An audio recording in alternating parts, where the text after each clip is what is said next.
What is going on, everyone? It is week 2 of OTAs, and I have a lot of quotes for you guys today. So shout out to Brooks Cabina, DJ Bienemy, Drew Doherty, DP Salou, Aaron Wilson. The Houston Texans are being very shy with the coverage during OTAs.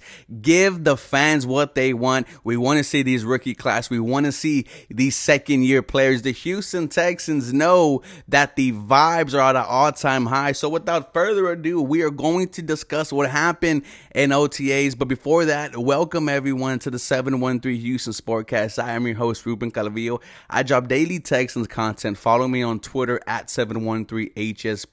On Instagram, it is 713 Houston Sports. Now, some notable absences today. Once again, these OTAs were voluntary. Laramie Tunsil, Kenyon Green. Now, with Kenyon Green, he is coming off of a knee surgery in the offseason. D'Amico Ryan speaks regularly about Green, and he is telling us that he will be ready by training camp. Every day he is getting stronger. Steven Nelson was another player who was not participating today. He just signed with David Mulligella. He is looking for another contract and has made it known that he wants to be a Houston Texans. Should we go out there and re-sign Steven Nelson, who played great for us when first-round pick Derek Stingley went out for the year? Other notable people, Denzel Perriman, Garrett Wallow, Malik Collins, Sheldon Rankins.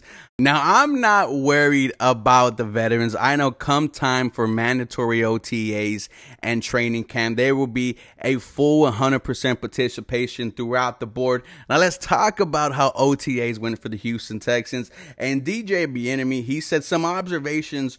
Rookie quarterback C.J. Stroud ran with the ones today. Last week, everyone was in uproar. Why is Davis Mills getting first-team reps? Why is it not C.J. Stroud? I told you guys it was an overreaction. Remember, the Panthers did the exact same thing with Bryce Young. They gave first reps to Andy Dalton. It was an overreaction. Some more observations. Stroud had a few deep completions during team and 7-on-7 to wide receiver Nico Collins, had a 40-yard bomb to Nico during 7-on-7, and during a 2-minute drill, Stroud drove the O into field goal range and Fairbairn nailed it. We are hearing that Stroud has control of his offense. He has been a good leader so far, a good student of the game. This is from Brooks Cabina when he was on a 7-on-7. CJ Stroud just went 3 for 4, 7-on-7, hit Nico Collins on a 30-plus pass down the sideline on Kobe Francis. This is the second time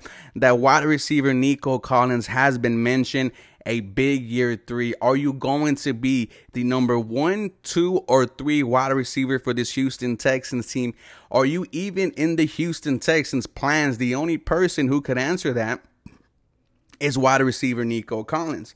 Now, one thing that I like is we are hearing that CJ Stroud is processing the game, right? And this is from DJ Bienemy. One play in 7-on-7 by Stroud that moved me was he threw a wheel to Pierce, but I think that was his second read, as I think his eyes were set on another wide receiver who ran an in-breaking route, but quickly saw he was doubled by the safety and cornerback, moved off it and floated it to Dameon Pierce. Good processing. It felt incomplete though. Hey, I'd rather take that over an interception. We are hearing that CJ Stroud continues to get better. I was talking about, how much of a leader he has been. This is from our head coach, D'Amico Ryans. Stroud command of the huddle this week has been eye-opening. How on it he was. He's definitely progressing in the right direction, and the sky is the limit for him.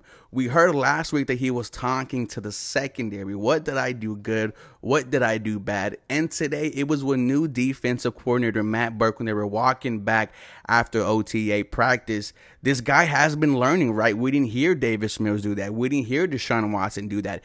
It is a breath of air with CJ Stroud. And, a new offensive coordinator, Bobby Slowick, spoke today also.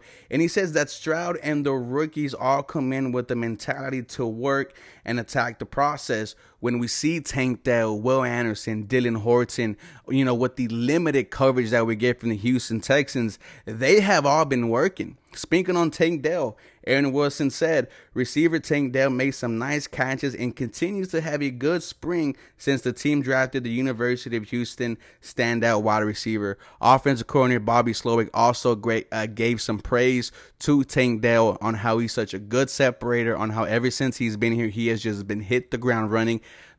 Your quarterback combo of CJ Stroud and Tank Dell, that excites you for the future. This is all I have to you for guys in regards to OTAs for the day. Let me know what you think. As always, go Texans. You guys have a very blessed day.